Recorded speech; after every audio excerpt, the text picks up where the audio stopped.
तो पहला क्वेश्चन है कि हड़प्पा सभ्यता की सर्वाधिक मान्यता प्राप्त काल कौन सी है। तो ये है 2500 ईस्वी पूर्व से लेके 1750 ईस्वी पूर्व तक। अब इसमें क्या है, देखिए कि रेडियोकार्बन C14 जैसी नवीन विश्लेषण पद्धति के द्वारा सिंधु सभ्यता का सर्वमान्य तिथि 2500 ईसा पूर्व से 1750 ईसा पूर्व मानी गई है। सिंधु सभ्यता की खोज राय बहादुर दयाराम साहनी ने की।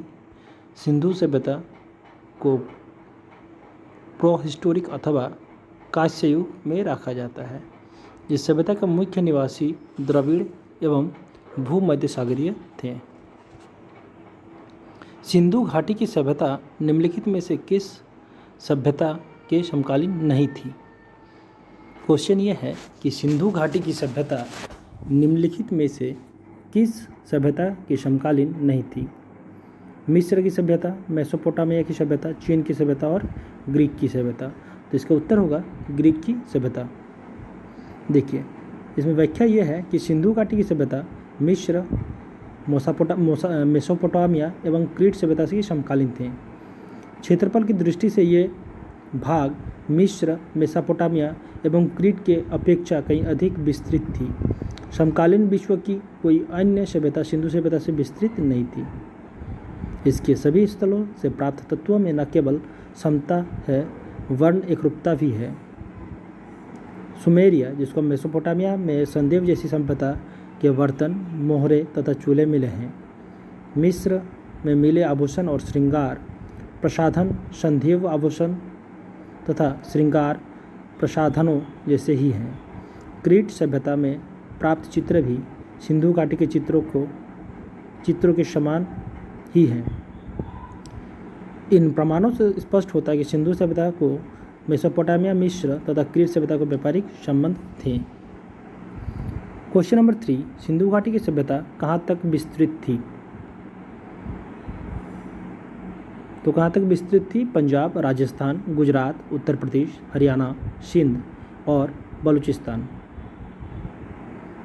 सिंधु सभ्यता के सर्वाधिक पश्चिमी पूरा स्थल दाशक नदी के किनारे स्थित सुत कागेडोर बलूचिस्तान, पूर्वी पूरा स्थल हिंडन नदी के किनारे अलीमगढ़पुर जिला मेरठ उत्तर प्रदेश, उत्तरी पूरा स्थल चिनाब नदी के तट पर अखनूर के निकट मोडा जम्मू कश्मीर तथा दक्षिण पूरा स्थल गोदावरी के नदी के तट पर टाइमाबाद और या दाइमाबाद जिला अहमदनगर महाराष्ट्र में थी। सिंधु सभ्यता या संदेव सभ्यता नगरीय सभ्यता थी। संदेव सभ्यता से प्राप्त परिपक्व अवस्था वाले स्थलों में केवल 6 को ही बड़े नगर की संज्ञा दी गई है। यह है मोहनजोदड़ो, हड़प्पा, गनवारीवाला, धोलावीरा, राखीगढ़ी एवं कालीबंगन। स्वतंत्रता प्राप्ति पश्चात हड़प्पा संस्कृति के सर्वाधिक स्थल गुजरात में खोजे गए हैं। लोथल एवं सुतकदा सिंधु सभ्यता के बंदरगाह थे। तो देखिए यहाँ से एक और मिलता है कि सिंधु सभ्यता की बंदरगाह कौन था, तो लोथल एवं सुतकदा। जूते हुए खेत, नक्काशीदार ईंटों का प्रयोग का साक्ष्य कालीबंगन से प्राप्त हुआ है। सिंधु घाटी की सभ्यता में घोड़े के अवशेष कहाँ से मिले हैं, तो ये मिले हैं सुरकोटरा से। ठीक है, सुरकोटरा गुजरात के कच्छ जिले में स्थित है और ये एक महत्वपूर्ण हड़प्पीय स्थल है। यहाँ से घोड़े की अस्थि अवशेष प्राप्त हुए हैं, परंतु सामान्यतः हड़प्पा संस्कृतियों में घोड़े के अस्तित्व का स्वीकार नहीं किया जाता। ऐसे माना नहीं जाता है कि हड़प्पा में घोड़े थे, बट अवशेष कहाँ से मिले हैं, तो ये सुरकोटरा से मिले हैं। अब देखिए क्या है कि जैसे आमिरी बोल के एक जगह है, आमिरी से बारहसिंगा का साक्ष्य मिला है। रोपड़ के कब्रिस्तान से मनुष्य के साथ पालतू कुत्ते का दफनाए जाने के प्रमाण मिला है और सुरकोटरा से एंटीमनी की एक छड़ भी प्राप्त हुई है। सुरकोटरा का खोज वर्ष 1964 में JP जोशी ने की थी। सिंधु घाटी स्थल कालीबंगन किस प्रदेश में है, तो एक क्वेश्चन है कि सिंधु घाटी स्थल कालीबंगन किस प्रदेश में है, तो यह है राजस्थान में। कालीबंगन राजस्थान के हनुमानगढ़ जिले के एक प्राचीन एवं ऐतिहासिक स्थल है। यहाँ हड़प्पा सभ्यता के बहुत दिलचस्प और महत्वपूर्ण अवशेष मिले हैं। कालीबंगा एक छोटा नगर था। यहाँ एक दुर्ग मिला है। प्राचीन द्वेषद्वती और सरस्वती नदी घाटी वर्तमान में घग्गर नदी के क्षेत्र में संदेव सभ्यता से भी प्राचीन कालीबंगा की सभ्यता फलित और पुष्पित हुई। कालीबंगा 4000 ईसा पूर्व से भी अधिक प्राचीन मानी जाती है। सर्वप्रथम 1952 में अमलानंद घोष ने इसकी खोज की। बीके थापर व बीबी लाल ने 1961 से लेकर 69 में यहाँ उत्खनन का कार्य किया था। तो सिंधु घाटी स्थल कालीबंगा कहाँ है, किस प्रदेश में है, तो ये राजस्थान में है। निम्नलिखित में से किस पदार्थ का उपयोग हड़प्पा काल की मुद्राओं के निर्माण के रूप में किया गया था, तो ये है सेल खड़ी।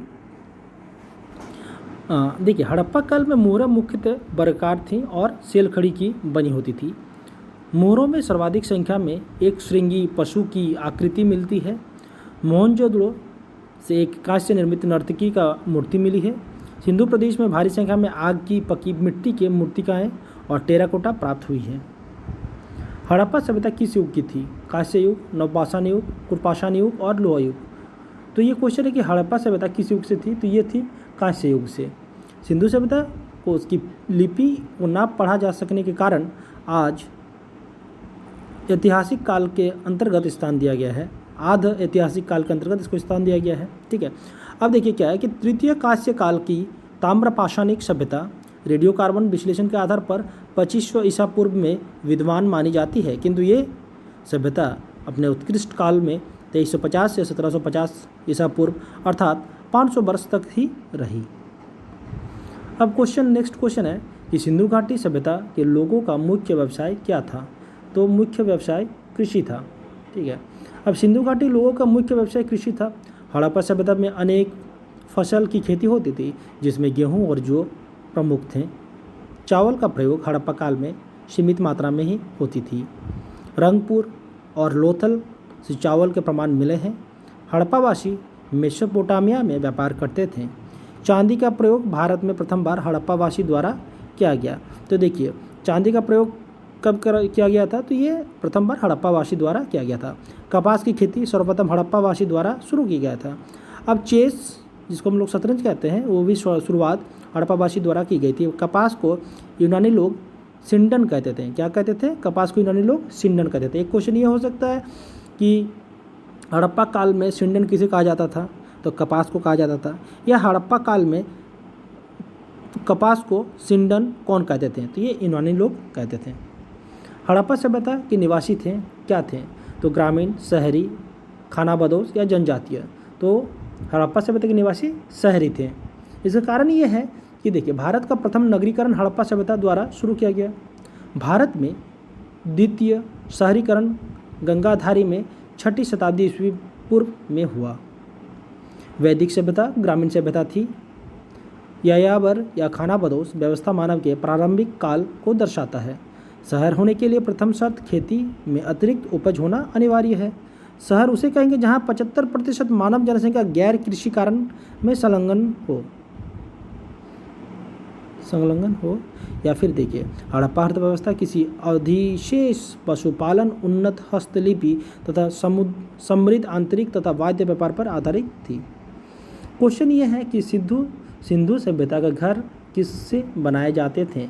ईंट से, बांस से, पत्थर से या लकड़ी से? तो इसका सही उत्तर है ईंट से।